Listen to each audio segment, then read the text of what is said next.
प्रतिभा ही नहीं होगी तो हम सम्मान किसका करेंगे। मैं चाहता हूं कि अगली बार प्रतिभा सम्मान समारोह से पहले प्रतिभा बनाने का काम करें। जिस दिन प्रतिभा बन गई, एक एक मंच पर एक एक आईएएस सम्मानित होगा, एक आईपीएस सम्मानित होगा, एक एसडीएम घर में पैदा हुई मेरी गलती नहीं है, लेकिन मेरे माता पिता उसी गरीब घर में रह के मर जाए, ये सबसे बड़ी मेरी गलती होगी। कम से कम मुझे लगेगा कि राजस्थान से मुझे यहाँ बुलाया, सिर्फ माला पहने ये बड़ी बात नहीं है, लेकिन बच्चों ने कसम खाई कि हम गरीब घर में नहीं मरेंगे, ये मेरे लिए सबसे बड़ा आदर होगा।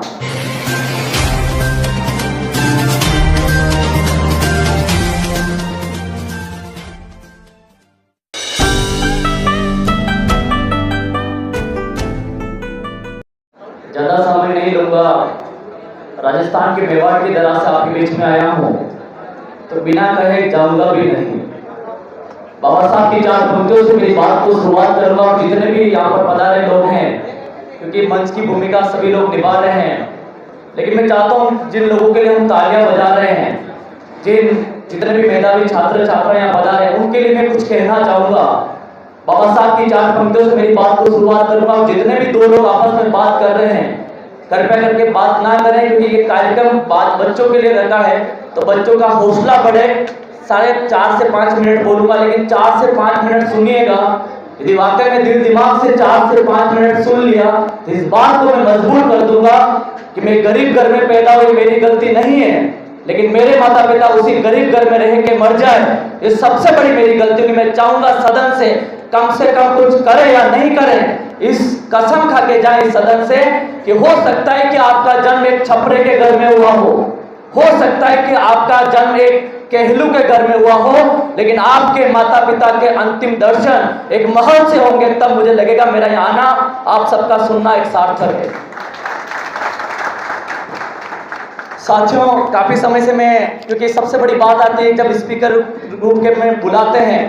और अपनी बात कहने का मौका मिलता है,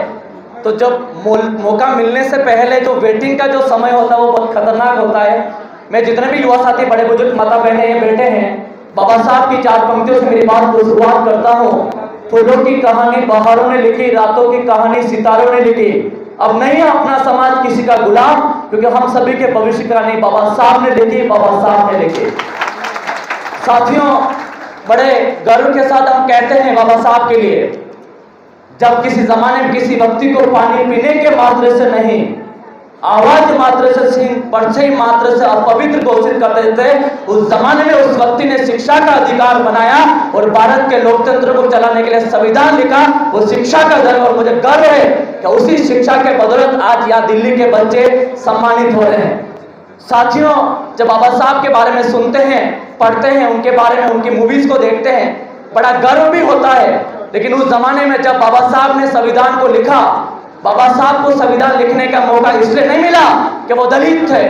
इसलिए भी नहीं मिला कि वो इस जमाने में थे कि जब पानी पीने का अधिकार नहीं था। जब भारत के संविधान लिखने की बारी आई तो देखा गया भारत का संविधान कौन लिखे, तब देखा गया बाबा साहब से पढ़ा लिखा कोई व्यक्ति नहीं था, इसलिए बाबा साहब को भारत के संविधान लिखने का मौका आया। बातें तो बहुत सारी कहना चाह रहा था, मैं सिर्फ उदयपुर राजस्थान मेवाड़ से इसलिए नहीं आया कि आप मेरा सम्मान करो और मैं यहाँ एक फोटो खींचकर अपना स्टेटस डालो और मेरा खुद का स्टेटस बनाओ। मैं आया हूँ कि 75 साल की आजादी के बाद हम जब भारत के संविधान की बात आती है, जब अखिल सेवाओं की बात आती है, आईएएस की बात आती है, आईपीएस की बात आती है, आईएफएस की बात आती है, तो देखते हैं हमारे घरों में कितने आईएएस है, कितने आईपीएस है, कितने आईपीएस है। जब दुख होता है, जब गांव से छोटी सी आंखों में बड़ा सपना देखने के बाद एक बच्चा निकलता है, जिसी बातों से, भूख से उसका पेट नहीं भरता है, उसको सबसे बड़ी जरूरत होती है उसकी शिक्षा की। सोचिए, उस जमाने में जिस व्यक्ति को पानी पीने का अधिकार नहीं था, उसने शिक्षा के बदौलत भारत के संविधान को लिख दिया, तो आज हमारे पास कितनी सुविधा है। जब मैं, जितने भी युवा साथी बात कर रहे हैं, कृपया करके थोड़ी बात कम करें, क्योंकि हम पूरी रात चल कर आए हैं, नींद नहीं आई सिर्फ इसलिए कि हम युवा साथियों को कुछ सिखा कर आए। हो सकता है कि 4 बात मेरी बुरी मान ले, कोई फर्क नहीं पड़ता है, लेकिन 10 लोग इस गांठ बांध कर जाए कि मैं गरीब घर में पैदा हुई, मेरी गलती नहीं है, लेकिन मेरे माता पिता उसी गरीब घर में रह के मर जाए, ये सबसे बड़ी मेरी गलती होगी। कम से कम मुझे लगेगा कि राजस्थान से मुझे यहाँ बुलाया, सिर्फ माला पहने ये बड़ी बात नहीं है, लेकिन बच्चों ने कसम खाई कि हम गरीब घर में नहीं मरेंगे, ये मेरे लिए सबसे बड़ा आदर होगा। साथियों, जब शिक्षा की बात आती है, शिक्षा बारे में सोचते हैं, किसी व्यक्ति ने कहा मैं समाज की बेटियों को कहना चाहूंगा कि पाँव में जूते नहीं होंगे तो चलेगा, शरीर पे अच्छा कपड़ा नहीं होगा तो चलेगा,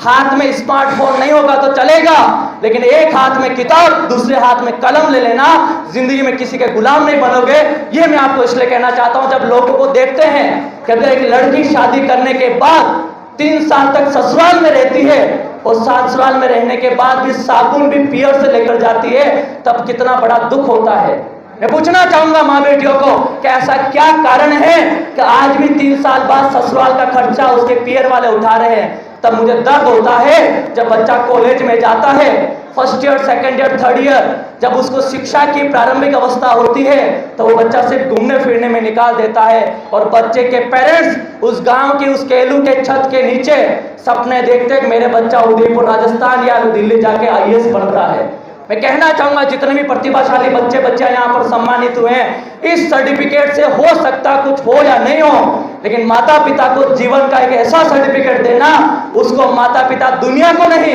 समाज को नहीं, पूरे विश्व को दिखाएंगे और कहेंगे कि मुझे गर्व है इस बच्चे पर जिसने कहा कि मैं कुछ हो या नहीं हो, लेकिन आपको किसी के सामने झुकने नहीं दूंगा, झुकने नहीं दूंगी। तब मुझे लगेगा मेरा यहाँ आना, आप मेरी बात को सुनना एक सार्थक है। साथियों, हो सकता है मेरी 4 बातें आपको बुरी लगे, लेकिन मैं सीधी सीधी बात में ये कहना चाहूंगा, क्योंकि बहुत सारे लोगों ने कहा और बाबा साहब की वो 4 पंक्तियां, शिक्षा व शेरनी का दूध है, जिसको जो पिएगा वो दौड़ेगा नहीं दहाड़ेगा। मैं पृथ्वीराज जी और तमाम पूरी टीम को ये धन्यवाद देना चाहता हूँ कि शानदार पूरे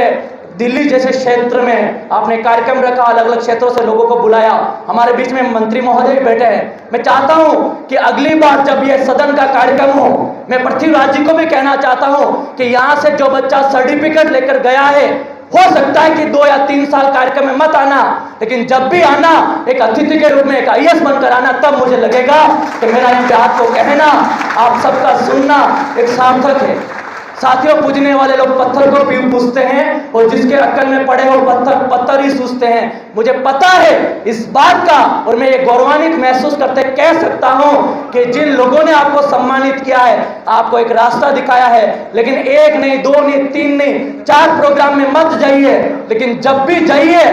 हम जैसे लोग बाहर आपका सम्मान करके आए और कहें कि 4 साल पहले यह बच्चा सिर्फ एक कुर्सी का एक मोहताज था, लेकिन आज वह बच्चा इसी कार्यक्रम का एक मुख्य अतिथि के रूप में आया है। तब मुझे लगेगा मैं जब मेवाड़ से चलकर आपके बीच में आया हूँ, मेरी नींद पूरी नहीं, कोई फर्क नहीं पड़ता है, लेकिन मैं कहने आया हूँ, नींदें वो नहीं होती जो अपने को आने टाइम पे आंखों में आती है। शायद नींद जिस इंसान की इस कार्यक्रम से खुल जाए वो एक दिन अपने माता पिता के सपने पूरे कर सकता है। शायद समय की पाबंदी है, लेकिन मैं चाहूंगा पृथ्वीराज जी और इनकी पूरी टीम, क्षमता सेना दल और इनके पूरे SC ST OBC minorities doctors team के एसोसिएशंस के, आप प्रतिभा सम्मान समारोह कर रहे हैं, अच्छी बात है, लेकिन मैं आपको एक बात और कहना चाहूंगा, राजस्थान से आकर आपके बीच में प्रतिभा ही नहीं होगी तो हम सम्मान किसका करेंगे। मैं चाहता हूं कि अगली बार प्रतिभा सम्मान समारोह से पहले प्रतिभा बनाने का काम करें। जिस दिन प्रतिभा बन गई, एक मंच पर एक IAS सम्मानित होगा, एक IPS सम्मानित होगा, एक SDM सम्मानित होगा,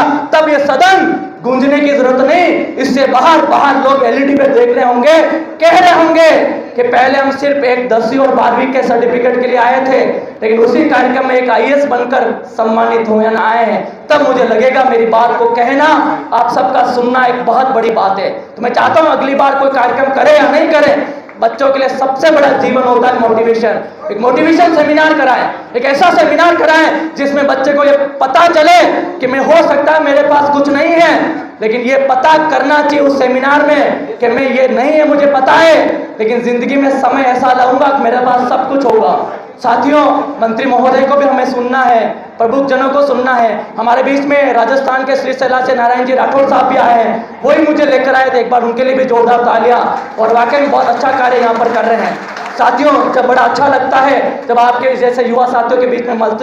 मिलते हैं। मैं जितने भी हमारे यहाँ बच्चे जो सम्मानित हुए हैं, लास्ट में 4 पंक्तियां आपके बीच में पढ़ूंगा, क्योंकि शायद अगले किसी उद्घोषक को आपको सुनना है, लेकिन ये जरूर कहना चाहूंगा, किसी बच्चे ने ये गांठ बांध ली कि मैं 12वीं और फर्स्ट ईयर सेकेंड ईयर में यहाँ सम्मानित हुआ हूँ, और अगली बार सर तभी आऊंगा या तभी आऊंगी जब इसी कार्यक्रम में एक अतिथि बन के आऊंगी, तब मुझे लगेगा ये कार्यक्रम बहुत आने वाले टाइम में एक आसमान पे छूने वाला कार्यक्रम है। 4 पंक्तियां जो मैं आपके बीच में कहना चाहूंगा। कभी कभी हम सोचते हम बहुत देरी से आए हैं, हमें तो अकबर की तानाशाही में आना था, हमें तो बीरबल की यादों में आना था, हमें तो महाराणा प्रताप के समय आना था। फिर हम सोचते आए हैं तो सही समय पर आए हैं। रच डाले इतिहास उन लोगों ने, एक नए दिल्ली वाले एक नया इतिहास रचने आए हैं। जोरदार तालियां युवा साथियों के लिए, आप सभी के लिए। धन्यवाद राहुल मेघवाल जी। आपसे पुनः निवेदन